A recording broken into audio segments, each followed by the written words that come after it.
Bienvenidos hermanos y amigos. En esta oportunidad, mi esposo José Antonio Herrera le dará respuesta a una pregunta muy interesante, hecha por Maniel Granados. Dice así la pregunta: ¿cuáles fueron los filtros que la Iglesia utilizó para no incluir los libros apócrifos dentro del canon de la Biblia? ¿Y por qué el libro de Enoc no fue incluido cuando hay apóstoles dentro del Nuevo Testamento, que hacen referencia a este libro, y aún los judíos lo consideran parte de sus escrituras? Interesante la pregunta. Para poder dar una respuesta y para poder entender el contexto de todo eso, es importante que partamos de algunos presupuestos, algunos datos que son importantes para entender. Primero, quisiera decir que la Biblia no fue escrita de una sola vez. La Biblia fue escrita en un periodo de 1200 años más o menos. Intervinieron casi 200 autores dentro de la Biblia. Esto nos dice claramente que el único que estuvo presente en todo el tiempo que la Biblia se fue elaborando es Dios. Lo que quiere decir que el autor de la Biblia es Dios. Es el único que es testigo de todo eso. Eso por un lado. Por otro lado, es importante también recordar que la Biblia fue escrita en varios países, en varios lugares. En Palestina, en Egipto, en Grecia, en Italia, Asia Menor. Entonces, varios lugares donde fue escrita. Y fue escrita también en varios idiomas. 3 idiomas en los cuales fue escrito la Biblia. 1, el arameo, el hebreo y el griego. Son los 3 idiomas. Algunos libros escritos exclusivamente en griego, otros en hebreo y otros en arameo. Eso debemos de tenerlo presente para entender la pregunta y para dar explicación a la pregunta. También quiero recordar el significado de la palabra canon. Canon significa una vara recta para mantener una cosa recta, que no se tuerza. Eso significa, es una palabra griega. Y el canon bíblico fue instituido en el 382 por el Papa Dámaso I. Ya podemos entender entonces por qué San Jerónimo en esa época está traduciendo la Biblia del latín. San Jerónimo fue secretario del Papa Dámaso I, justo en los años que el canon de la Biblia fue instituido. Y para ello hubo criterios de canonicidad, unos criterios de canonicidad para el Antiguo Testamento y otros para el Nuevo Testamento. Tenemos que decir que los criterios de canonicidad del Antiguo Testamento son dados por el judaísmo y los criterios de canonicidad del Nuevo Testamento son dados por la Iglesia. La Iglesia no existía dentro del judaísmo anterior. La Iglesia existe posterior al judaísmo.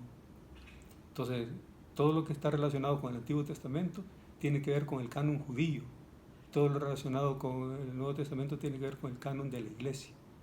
Los 2 cánones dan lo que hoy llamamos la Biblia.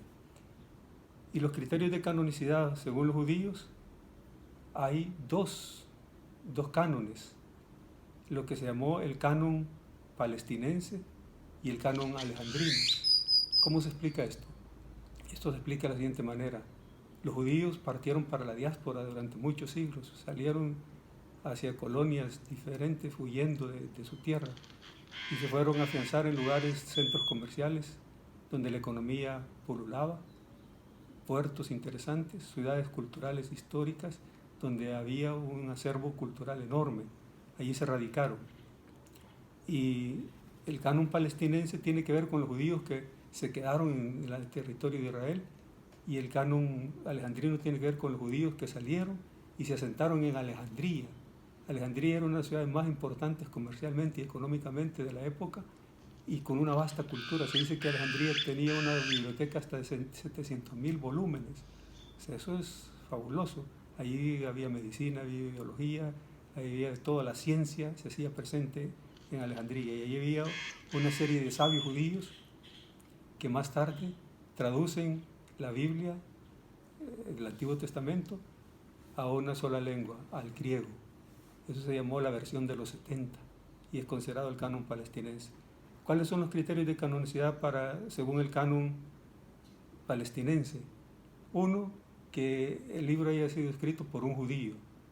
2, que haya sido escrito por una persona que haya nacido en territorio de Israel. 3, que haya sido escrito en hebreo.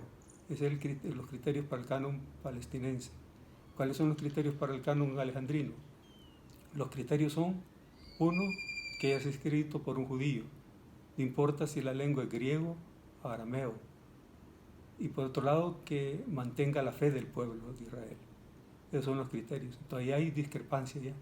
Ahí quedan 7 libros en discusión, 7 libros que el canon palestinense no acepta y 7 libros que el canon alejandrino acepta, porque fueron escritos en griego y eso no lo reconocía el canon palestinense. De esa manera se constituyó el Nuevo Testamento. Quien da el canon del Nuevo Testamento son los judíos, no la Iglesia. La Iglesia no tuvo que ver nada en eso. Ahora, para el canon del Nuevo Testamento, sí, la Iglesia es la que interviene. Y ahí la Iglesia toma como criterios: 1, que tenga un origen apostólico, que tenga un origen que dependa de alguno de los 12 apóstoles, o quien lo haya escrito sea un discípulo de los 12 apóstoles. 2, que se haya usado en la liturgia, esos textos hayan sido utilizados en la liturgia de la Iglesia. Y 3, que tengan coherencia con la enseñanza de la Iglesia. Esos fueron los criterios que se determinaron para el canon del Nuevo Testamento. Ahora sí podemos entender qué son los libros apócrifos. Los apócrifos fueron los que no entraron dentro de ninguno de esos cánones por varias razones. Una de las que habíamos señalado ya, no cumplían algunos de esos criterios prescritos. Y otra es que le faltaba un origen apostólico, que contaban o narraban hechos exagerados o imaginarios y que no concordaban con la fe de la Iglesia. Por esa razón se quedaron fuera, y porque contenían elementos ocultos. La palabra apócrifo quiere decir oculto, escondido. Tenían elementos ocultos que tenían relación con la gnosis de la época, con el movimiento gnóstico de la época. Por esa razón no entraron dentro del canon de la Iglesia. Solo quiero mostrar, aquí tengo los evangelios apócrifos. Aquí hay más de 40 documentos de los que no pudieron entrar, los evangelios apócrifos. Y algunos de esos precisamente los conocemos y aquí están recopilados. Es decir, que también, y esto lo quiero señalar, la Iglesia ha hecho uso de los evangelios apócrifos. Por ejemplo, voy a poner un caso. ¿Cómo es que sabemos cómo se llamaba el papá de la Virgen María y la madre de la Virgen María, Joaquín y Ana? Por el Evangelio de la Natividad, el libro de la Natividad. Así lo sabemos y la Iglesia lo ha utilizado. Entonces no es que la Iglesia no los haya utilizado, que los desprecia. La Iglesia no los desprecia. Simplemente es que no cumplieron con alguno de esos elementos que señalamos. Eso explica la pregunta que nuestro hermano y amigo nos ha planteado. Gracias. Aquí dimos respuesta, bueno, más bien mi esposo dio respuesta a esta interesante pregunta. Yo creo que es bien importante analizar en detalle todos los pasos por los cuales no fue incluido el libro de Enoc.